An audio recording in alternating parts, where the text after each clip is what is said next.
Welcome, everyone. Thank you for joining this session. This is a demo session for Alpha XDR platform, which we will see a certain use cases that how Alpha XDR platform analyzes a threat and performs various analysis, detection, timelines, and response action depending on the threat that it detects into its platform. So for this particular session, we have selected a ransomware use case, which we will analyze today to understand how a ransomware incident is being correlated and what are the details that we can see into this XDR platform and which allows us to understand various threat actors activity that has performed in order to initiate this attack on the customer's network. So to start with, as you can see on the screen, that this particular case or this incident is regarding an internal ransomware and 23 other events which are detected as and which were clubbed together as a part of this case. Now, this particular ransomware incident has been given a score of 100, and it is again broken down into four main components, as you can see. Who was impacted, or who has initiated this particular ransomware event? What was exactly performed? So, like a data encryption. When did this particular incident impacted, and where was the exact location of this ransomware event took place? Now, this was a very layman terms in which this particular incident has been broken down to. This is to give our customers and or the analysts an idea to understand where what are the components or the attributes of this particular ransomware event. Now, if we further break down this particular ransomware incident, we can see that this particular ransomware incident has been detected in four main kill chains. And what are they? The initial attempts, the persistent foothold, exploration, exfiltration, and impact. So these are the four main kill chain stages on which the Alpha XDR platform has detected the ransomware activities.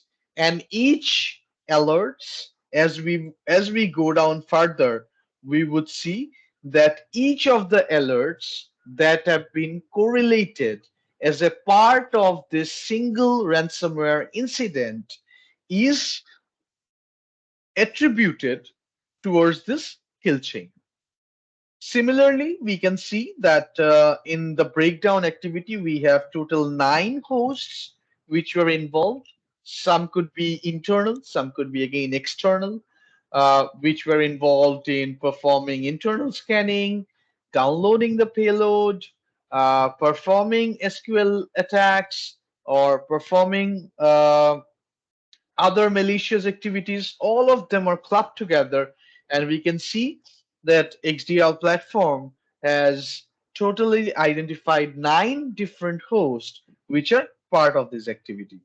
Similarly, there are 2 involved processes which are again identified, multiple users, 1 file, and 1 services, which are also clubbed together as a part of our detection use case. And as a part of the detection, to give us a better understanding or a summary of an understanding of what are the main components of this particular ransomware attack. This detection also shows us various, or it basically arranges all the alerts that this Alpha XDR machine learning pipeline considers, that all the alerts which are part of one single ransomware event. Now, we can look into all of these particular alerts, and all of these alerts basically, and we can see that there are total 24 of alerts, and all of these 24 alerts are part of this one single ransomware activity that took place. And as you can see, that all of these alerts are uh, provided or attributed to a certain kill chain stage, a specific technique, the MITRE technique, and the tactic which are part of it, and an individual score based on their malicious activity. Individual score has been provided to it, and you can see they are all scoring high, above 50, above 70, above 80, and in some cases 100 as well, to give us an idea about the activity of all of these events. Now, understand another thing, that all of these alerts have been collected from multiple layers of the security tools which are integrated into this particular Alpha XDR platform. If we require more details, we can click on this particular information icon, and we can go down into that exact alert, and we can see that this particular alert was an external brute force successful user login. So in this event, or in this alert, an external traffic, which is a source, like for example the public IP, was which was previously observed having large number of login failures from the account, had a successful login type of SSH traffic into this private IP. So this means that previously this particular IP was seen performing multiple SSH attempts into a private IP, into the SSH shell. However, ultimately, this particular IP was successful in brute forcing this internal IP address, or this private IP address, and was allowed and was seen a successful login. So, and this also allows us to understand a location, like from where exactly this was initiated from the geolocation. We can look into this, also the tenant, the source IP, the source host, from where it was coming from. And so you can see the location. Of course, this is an EC2 instance, an AWS machine which has initiated the connection.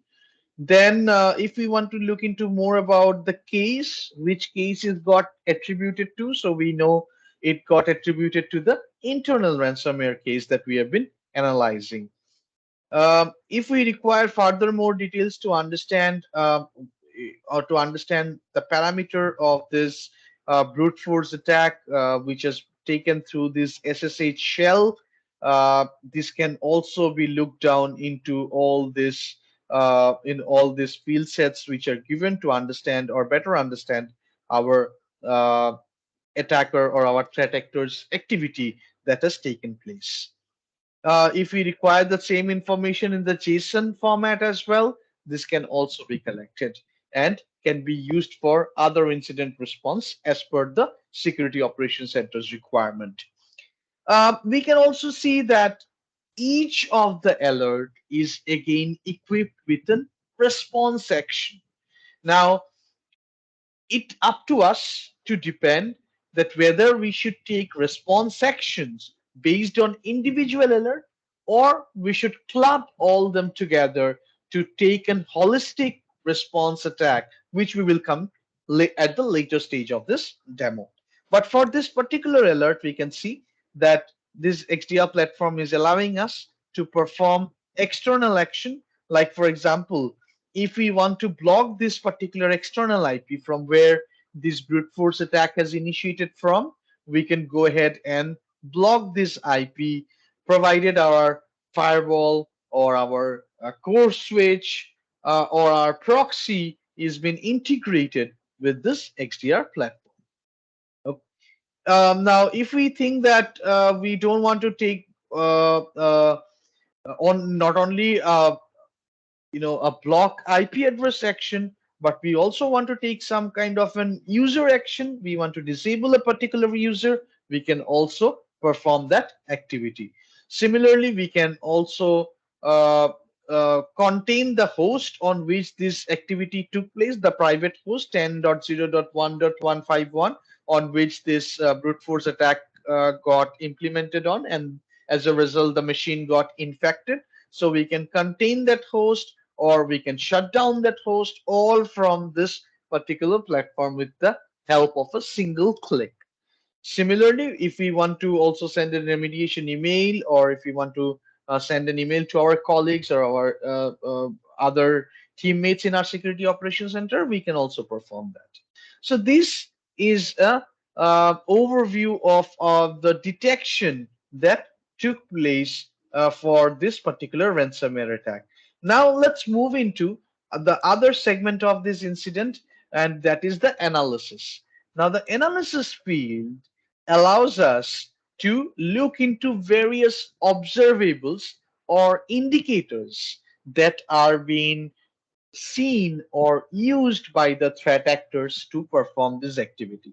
Now, all of these observables are, you know, arranged in a format of a diagram, and this particular event diagram correlates all the security alerts or all the alerts that we have seen on the detection, and basically gives us a pictorial representation of the sequence of events that took place in a timeline manner. Now, this is again been done by the machine learning pipeline, which arranges all the timelines, the observables based on its activity, for us to better understand each and every phase of attack and or the total timeline of attack into one single pane of glass. Uh, the numbers that are associated with each of the indicators basically signifies the number of events that had occurred from one indicator to another. So for example, this particular, if we click on this, and these all of them are clickable, we can click on each of them. So for example, let's click on this 7 instances that took place. So once we click on this, it allows us to show that from this particular public IP to this internal IP address 10.1.10.0.1.151, there are 7 activities that took place, and all of them are arranged in a timeline order. So it started with an external malware download, then it again started for the download of an additional payload, and so hence and then it also continues downloading few more other payloads as well. Now, all of this payloads information, if we want to see exactly what are the payloads, we can click on this information to identify what is that exact payload that got downloaded. And as I have mentioned, that this particular external IP has injected particular malware, and we can see as per our threat signature, these are malware generic S, which can be the initial the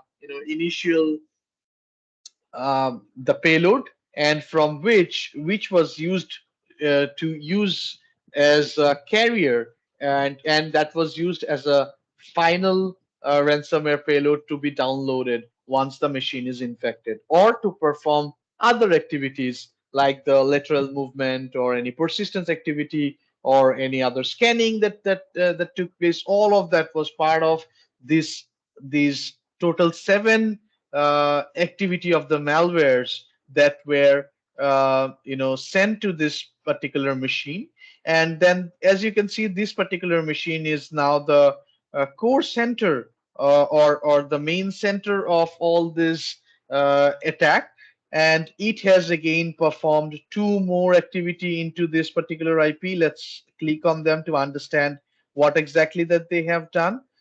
So as we can click on that to see that these ultimately this is the machine which has initiated the internal ransomware download. And what was the timeline gap? We can see that once after the first activity of internal handshake failure, it took around an hour to perform or infect the machine 10.0.1.194 with the final ransomware payload.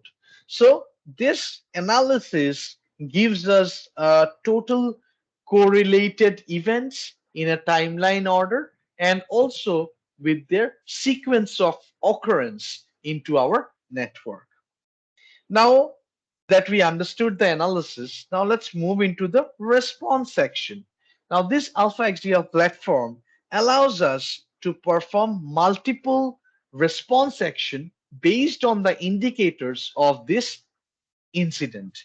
So as we can see, it has recommended us, this particular platform has recommended us three main response action, starting with the blocking of an IP address. So you can see that it is suggesting us to block all the IP addresses or few IP addresses which were involved in this particular case. And as you can click on this drop down, you can see that this particular drop down includes both the external, the public IP addresses, as well as the private IP addresses that for which we want to take the response action. So for example, if we want to block the public IP address from which the initial malware got downloaded into our network, we can choose that. We can choose a connector. So it is predefined that it was a checkpoint connector or a checkpoint firewall for which this integration took place. So we basically chose that. We now also can choose the direction. So do we want to block any kind of a traffic, or do we want to block only an incoming traffic, or do we want to block the outgoing traffic? So depending on the traffic criteria, this action again can be selected, and based on our requirement, this can be implemented as well. This also tells us about the duration. So obviously, if we think that we want to block this particular IP address for forever, we can also choose that. We have other additional options as well. Now, along with block IP addresses, we can also take action on the host which were impacted or infected by the ransomware itself. So you can see from the drop down, we can choose this particular either of the IP address. Let's say we choose this IP, and then we see that it's coming from our production CrowdStrike, which means our CrowdStrike ADR is integrated with this platform. And now for duration, what we want to perform. Now you can already see that this particular action is allowing us to contain the host. In our previous action or in our previous analysis, when we are performing the detection, we have seen that we can not only contain the host, but we can also shut down the host as a response action. But here in this case, it's allowing us to contain the host. It depends on the EDR, the segment of the EDR on which it's got integrated. So based on the EDR's activity or the capability to perform, the Alpha XDR can push that same response action into the infected or the impacted machine of the network. Similarly, it is also allowing us to perform and user disablement. We can go ahead and perform and choose the exact user that has been used in this activity to infect us, or which we think has already the credentials of the user has already been compromised. We can choose that, and we can also disable that particular user, which will ultimately get implemented into our active directory, where from where the user will be blocked. So this particular platform, assuming the XDR platform is integrated with the our active directory, and there it will basically go ahead and block the particular user. So this is a total overview of an Alpha XDR platform and an internal ransomware incident, how the correlation, detection, analysis, and response can be taken from one single platform.